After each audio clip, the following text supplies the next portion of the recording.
Yo, what's up mga boss? Kamusta kayo? Kulotski TV here again! Wow! Dalawang magkasunod na araw nag-video si Kulotski TV bago yun ha. Gusto ko na kasing ipakita sa inyo yung mga Hot Wheels na na-score natin nung nakaraan kay Boss AI mga boss. And then may ipapakita ako sa inyo na bagong pellet gun natin dito. Dalawang mahaba yon mga boss. And then medyo may pagka-premium yun mga boss. Basta makikita nyo yung kagandahan ng pellet gun na yun. So umbisaan na natin to agad. Ano pa bang ginagawa natin? Let's go!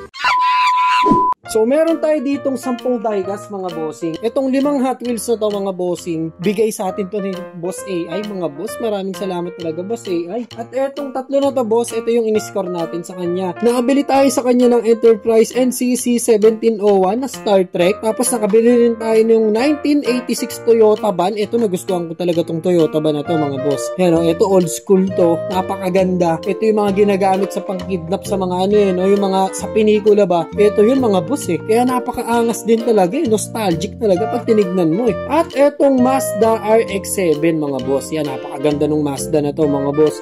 And then ito naman yung binigay ni Boss AI mga boss, etong 1987 Audi Quattro. Nagkaroon na tayo ng motorcycle ngayon, etong Honda CB750 Cafe. Ito naman, etong ganda rin ito mga boss. Yan, etong speed bump. So yung style ng sasakyan na to mga boss, kung mapapansin nyo, pipi yung ibabaw niya mga boss, no? At eto naman yung first time kong magkaroon, Fast and Furious mga boss, etong Corvette Grand Sport Roadster mga boss. Yan, ito yung unang-unang Fast and Furious natin mga boss. At eto, nagkaroon tayo ng Honda Super Cub. Ito, ang ganda na ito. Ito yung ginagamit ng mga ng mga Bombay pag maniningil na. Ang ganda, nostalgic din mga boss. At ito mga boss, meron pa tayo ditong Mercedes-Benz SLS AMG.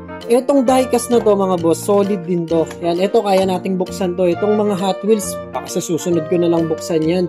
Solid din nung diecast sa Miniso mga boss, no? Metal to mga boss. At very detailed din yung loob mga boss. Masisilip nyo yan, may design din yung loob, yung upuan, yung manibela, and then kahit yung doon sa may bandang cambio, makikita nyo may design din talaga mga boss. At ito yung ilalim ng sasakyan na yan. At eto pa isa mga boss. Yan. Ito Hot Wheels din to mga boss. Kung mapapansin nyo, buksan natin. Galing Amerika daw kasi to mga boss. Yan o. At akala nyo ako lang hinabigyan mga boss. Meron na naman kayo. Syempre, ito yung sinabi ko last video mga boss. Puro diecast to mga boss. Katulad ng mga pinamimigay natin nung nakaraan. Bigay din yan ni Boss AI mga boss. So, paano nyo makukuha to? 30 pieces to mga boss. So, ang gagawin nyo lang, is punta kayo sa YouTube channel ni Boss AI. Ito. And then, follow nyo rin siya dito sa may TikTok account niya. Ayan. And then, ang gagawin nyo mga boss, yung first 30 na makakabili sa akin dito sa may link na to, sa may Lazada natin ng kahit na anong product natin na laruan dito mga boss. So, sasamahan ko ng isa yon mga boss. Message nyo lang ako doon. Pakita nyo rin na nag-like kayo and follow kay Boss AI. And then, sasamahan ko ng diecast yung order nyo. First 30 mga boss ha. And then, di pa dyan nagtatapos. Baka mamaya si Boss AI sa kanya is magparapol din siya ng sarili niya. So, abang-abang lang kayo mga boss. And then, maraming salamat ulit Boss AI. So, eto na. Pakita ko na sa inyo yung pellet yan. Tara na, let's go! So, itong nasa harap nyo mga boss is ito yung Car 98K mga boss. Yung isa, Car 98 lang. Meron na tayo nung una, diba mga boss? Ito naman, ang tawag dito is Car 98K mga boss. So, ito, meron siyang magazine mga boss. Yung isa, diba, wala. Yung bala niya dito lang ini-insert sa taas. Etong Car 98K mga boss, meron siyang magazine. Dito pag naglagay ka ng bala sa magazine, yan, lagay natin ng bala. Dapat puno mga boss ha. Yan, punuin natin. So pag naglagay ka ng bala mga boss, pipindutin nyo to mga boss. Ilang ulit yan. Pag napansin yung umangat na yung bala, ayan nakikita nyo, ayan Pag napansin yung umangat na yung bala mga boss, pwede nyo nang gamitin yan. Yan, nakikita nyo yung kulay dilaw na yan. So pag nilagay natin dito yan mga boss, tuturuan ko kayo. Ang dami rin kasing nagtatanong kung paano ilagay yung magazine. So ganito, mga boss, kahit doon sa 689, L96, or kahit na anong sniper natin mga boss, ganito po ang paglalagay mga boss ha. So pagkalagay nyo ng magazine, hindi ibig sabihin nyo nakakapit na yan. So didiinan nyo lang konti mga boss. Pag narinig nyo to, pag narinig nyo yan mga boss, nakakabit na yung magazine nyo. Babasahin na nung rifle yung magazine nyo mga boss kasi nakabit nyo ng maayos. Palakpakan! Palakpakan! Let's go!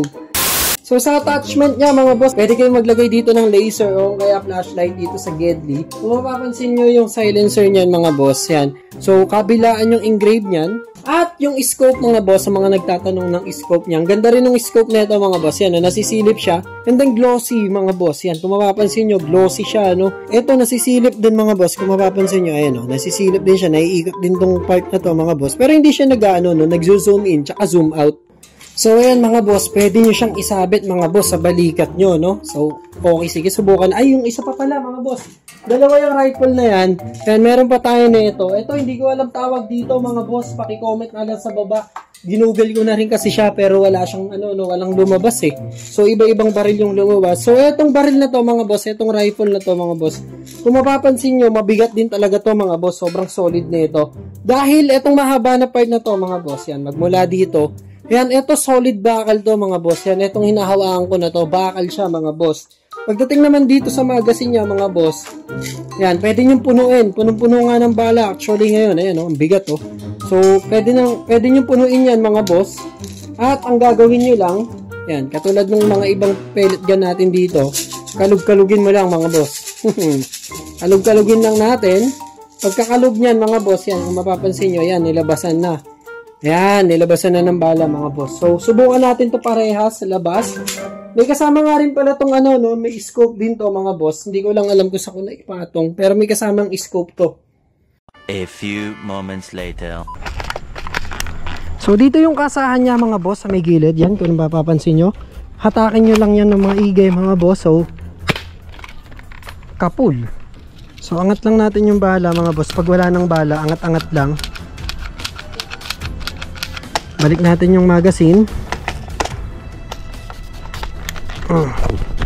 Pag kinasan nyo, pag ganyan mga boss, 3, 2, 1, let's go.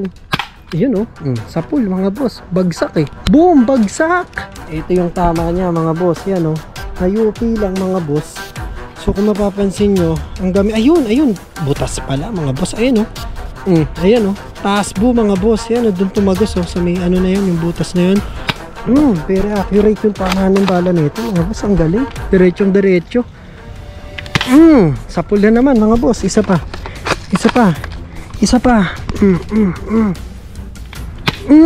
Daplis lang. Isa pa. Butas na butas mga boss. Ayan pasolid ng pasolid yung tama niya. So ito yung isa mga boss. Yung kasahan niya is nandito sa may gede din. So ganito lang mga boss, kasalang natin. Yan. So pag naramdaman yung naikasan nyo ng maayos, 3, 2, 1, let's go. Ayun napansin nyo, asintado na naman ako mga boss. Kaya ayaw kong nagsusunod-sunod ng pellet gun vlogs eh. Nagiging asintado ako eh. So 3, 2, 1, let's go. Ay, hindi tumama. So 3, 2, 1, let's go. Ayun hindi tumama mga boss. Ito katulad din to nun mga boss Ayan, ito naramdaman nyo tumunog. So pagkakasan ito mga boss, huwag pa ganon. Pag ganyan mga boss, para hindi siya kumain ng bala. So 3, 2, 1, let's go, last one. Yun tinamaan na mga boss. Napakagaling talaga. So babalikan kita bukas. Tatargetin kita ng tatargetin. Napaka-solid na ito mga boss. O bago matapos yung vlog ko na to, baka makalimutan nyo mga boss yung unang 30 na bibili dito sa may Lazada natin, bibigyan ko kayo nito, tag-iisa kayo mga boss. Kahit anong bilhin nyo, kahit yung bala lang na nakapack, pwede na yun mga boss. Sasamahan ko ng ganito. So unahan na lang kayo. Let's go. Maraming salamat. Bye-bye.